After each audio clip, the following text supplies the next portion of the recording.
For the scion or budwood, we are looking for the center of the branch that's about to sprout. So that would be right in here, where it's about to sprout out, right there. Once we've pruned the branch off, then we come through and snip off all of the leaves.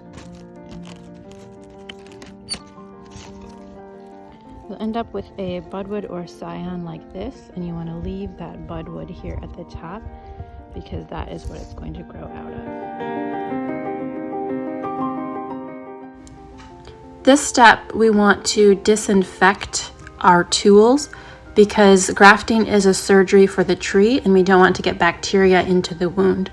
So we're disinfecting our snippers and our grafting knife with something like rubbing alcohol.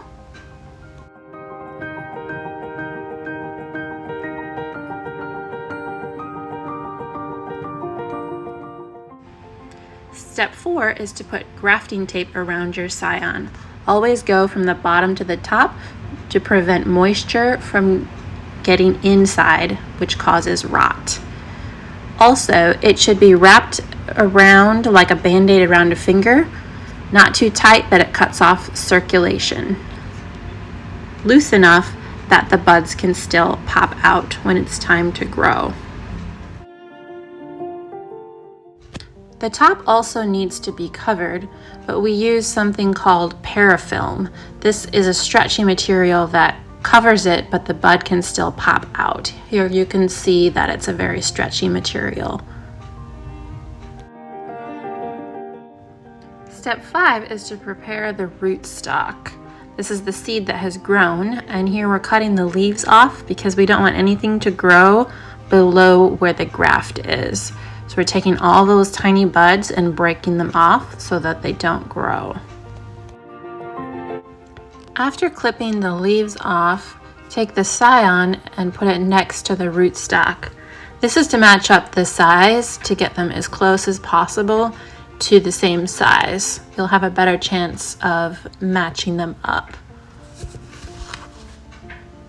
After that, the next step is to take your clippers and cut it off at that right height.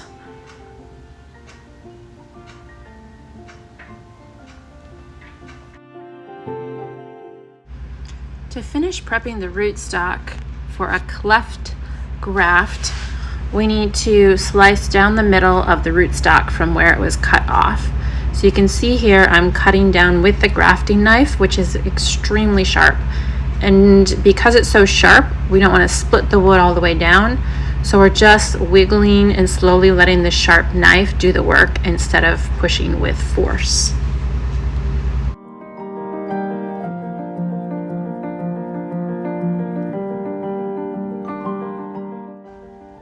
The next step, and the biggest step with the highest learning curve, is to cut the scion.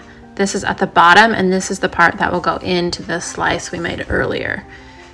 This is the part that takes lots of practice. You can see me struggling here to hold both the scion and the knife in the right way. This is the first time I've actually done it, so it takes a lot of getting used to.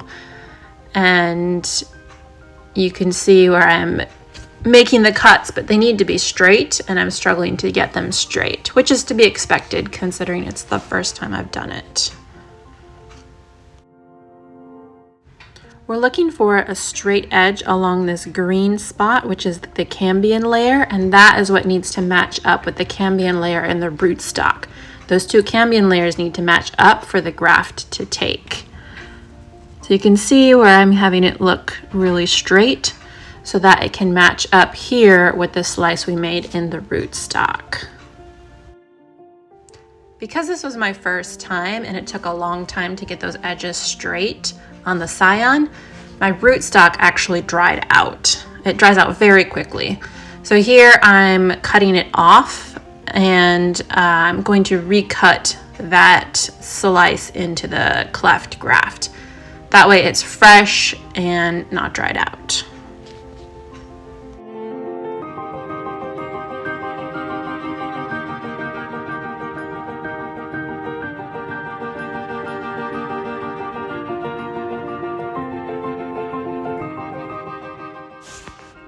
Here you can see me measuring to make sure that both cuts are about the same length.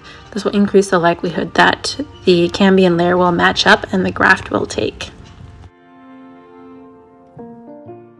This is where I've put the two pieces together, and you can see I'm pointing out where the cambium layers should match up. They ideally match up on both sides, but it's only crucial that they match up on one side, because if one side matches up and it takes, then you're good to go.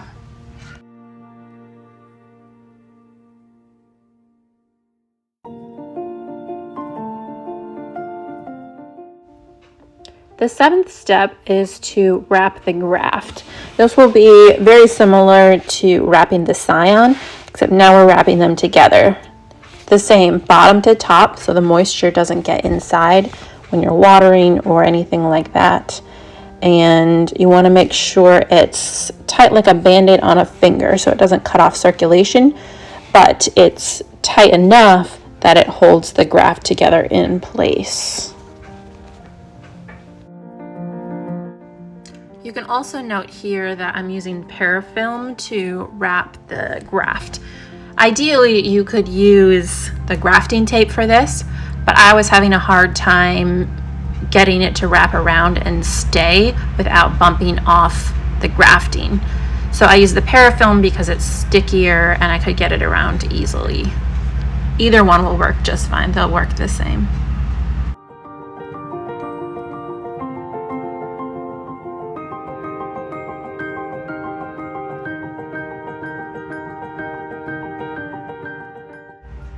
You always want to label everything, especially a grafted tree.